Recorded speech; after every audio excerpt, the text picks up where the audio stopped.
मध्य प्रदेश पहला राज्य है जो मुरैना में सोलर पावर को स्टोरेज करने की क्षमता को विकसित करने जा रहा है। बावई में पहले से हम सोलर पावर के लिए काम कर रहे थे। वहाँ पर पहले लगभग 214 एकड़ भूमि सरकार पहले दे चुकी थी वहाँ पर, और जिस हिसाब से हमारी जो तैयारी है 314 एकड़ लैंड की और आवश्यकता थी।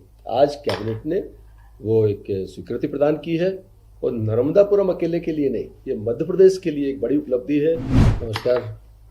आज का दिन मुझे लगता है कि मध्य प्रदेश की हिस्ट्री में एक बहुत महत्वपूर्ण दिन है, जब प्रधानमंत्री जी की जो 2047 विकसित भारत की जो कल्पना है उसको साकार करने के लिए मध्य प्रदेश एक कदम और आगे बढ़ा है।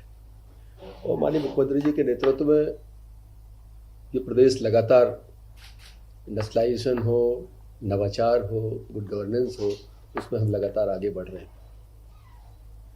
मध्य प्रदेश 2047 में कैसे होगा, इसका विजन डॉक्यूमेंट की तैयारी आपको पहले भी पता होगा कि चीफ सेक्रेटरी महोदय की अध्यक्षता में पूरा एक सिस्टम डेवलप किया है।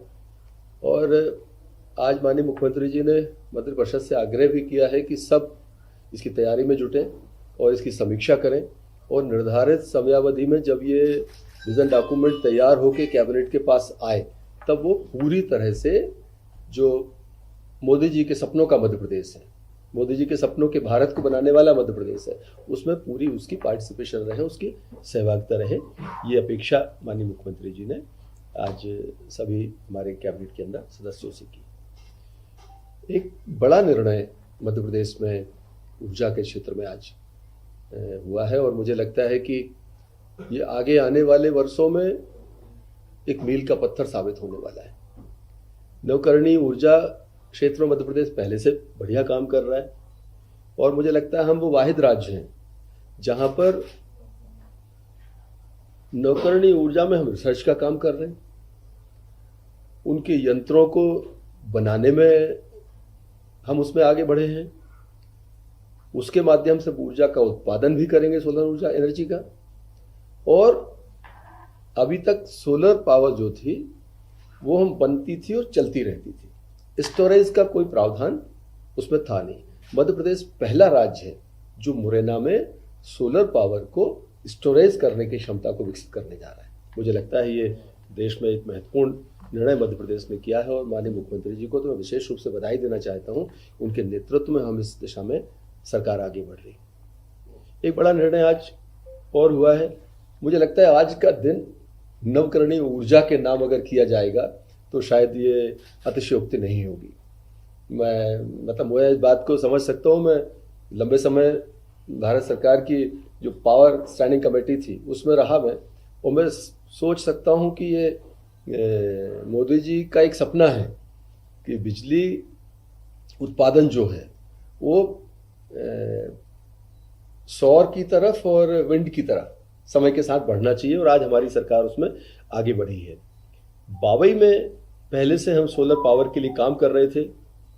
वहाँ पर पहले लगभग 214 एकड़ भूमि सरकार पहले दे चुकी थी वहाँ पर, और जो मांग और जिस हिसाब से हमारी जो तैयारी है 314 एकड़ लैंड की और आवश्यकता थी। आज कैबिनेट ने वो एक स्वीकृति प्रदान की है, और नर्मदापुरम अकेले के लिए नहीं, ये मध्य प्रदेश के लिए एक बड़ी उपलब्धि है कि लगभग हम इसको 314 एकड़ लैंड, 311.44 एकड़ लैंड के साथ में सोलर पावर का वहाँ पर जो तंत्र खड़ा होगा।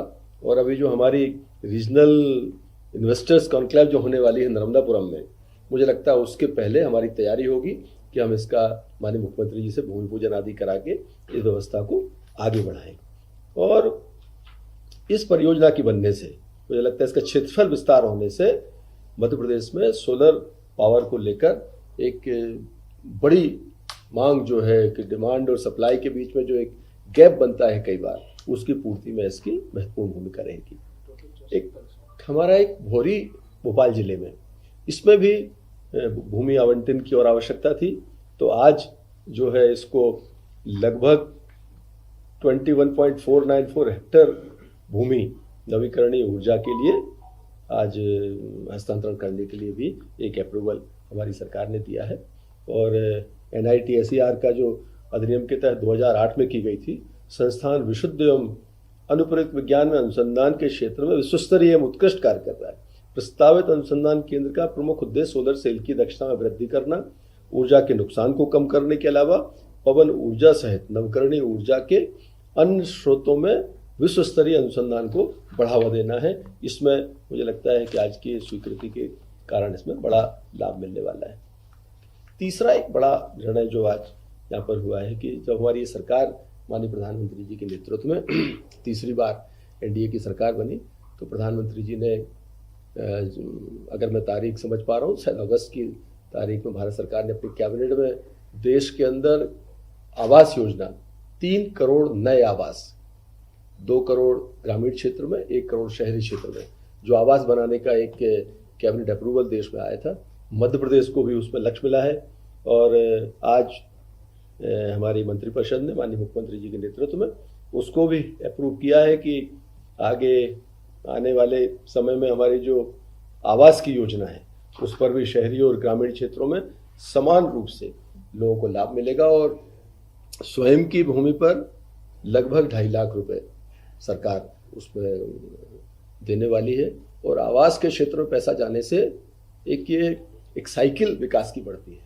आदमी के पास पैसा जाता है, फिर वो पैसा बाजार में जाता है, स्टील इंडस्ट्री को फायदा होता है, ईंट बनाने वाले को फायदा होता है, कारपेंटर को फायदा होता है, चिनाई वाले को, तो पूरा एक सिस्टम चलता है।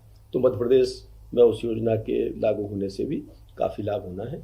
ये मुख्य विषय थे जो आज की कैबिनेट में माननीय मुख्यमंत्री जी की अध्यक्षता में मध्य प्रदेश के अंदर आज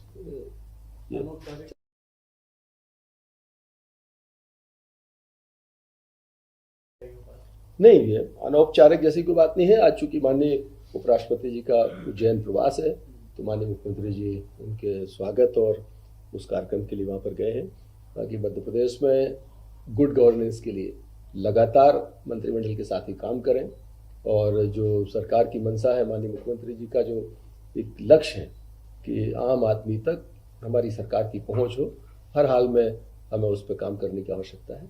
इस तरह की चीज़ें